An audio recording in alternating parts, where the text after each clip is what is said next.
The world of crime is often associated with men, but behind every great story of criminal activity there are women who leave their mark on history. Their motives, methods and courageous actions often surprise even the most skilled detectives. In this video we will look at the most famous female criminals, whose influence on the criminal world cannot be underestimated. If you are interested in learning more about the most confusing and shocking stories from the criminal world, do not forget to subscribe to our channel. Each new video is another portion of fascinating stories that reveal secrets that you have not heard about before. Click on the bell so as not to miss new releases. Let's start.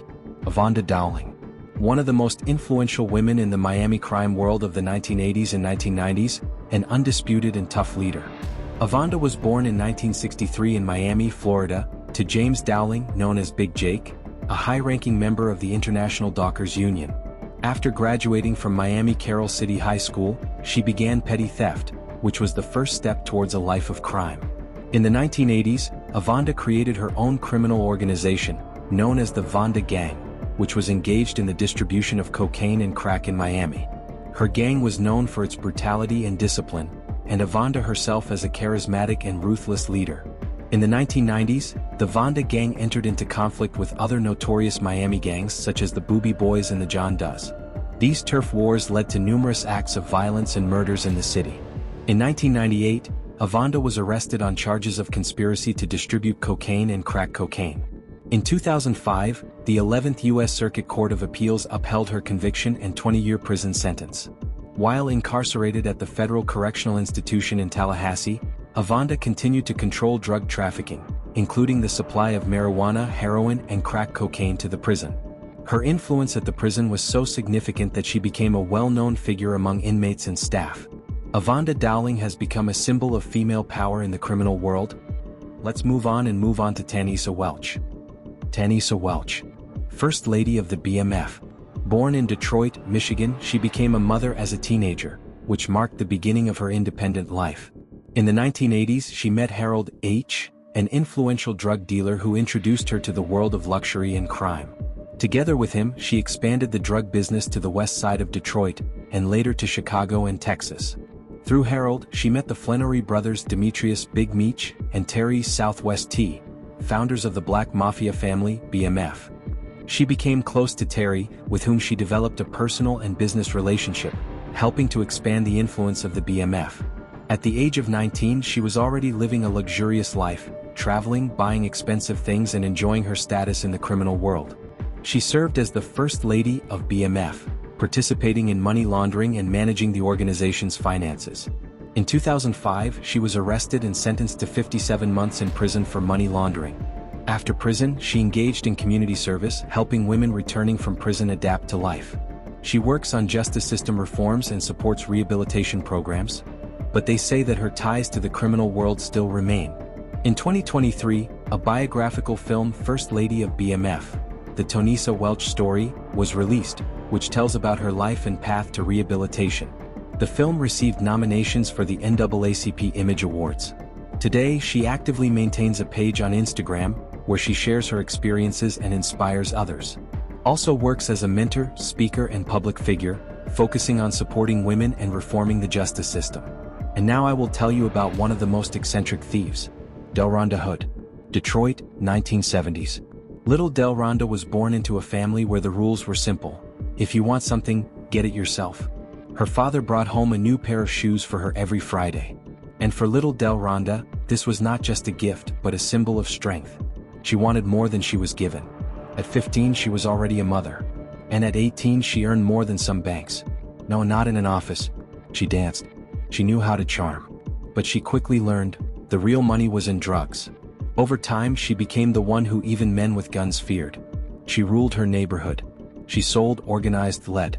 Delronda called herself the Scorpion Queen, and this name was not just for show.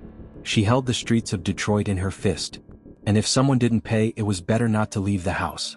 But everything has its price. At some point justice reached Big 50. A prison cell, an illness, sarcoidosis, loneliness. It would seem the end? But for Delronda, this was only the beginning of the second act. After leaving prison she didn't just return to life, she turned the game around. She became a radio show host. She created her own brand. She even released the hit, Do It Like Big 50. And yes, her story was filmed in a movie where rap star Remy Ma played her. Big 50 no longer deals drugs. But today she sells her experience to young women looking for a second chance. Her foundation, Godmother's Touch, helps those who have just been released from prison. She has become a voice for those who have been written off by the system. Let's move on to another no less interesting thief. Imagine a grandmother who bakes cookies, raises grandchildren, and at the same time runs one of the largest marijuana trafficking networks in Florida. This is not a movie plot, this is the true story of Charmaine Roman. Charmaine Roman. Born on July 4, 1971 in Central Village, St. Catherine, Jamaica, Charmaine grew up in poverty and crime. In search of a better life, she illegally immigrated to the United States, where she later became a key figure in the marijuana trade. Charmaine used numerous aliases and forged documents to avoid detection. She ran a network that supplied marijuana not only in Florida but also abroad. Her clients even included some famous rappers.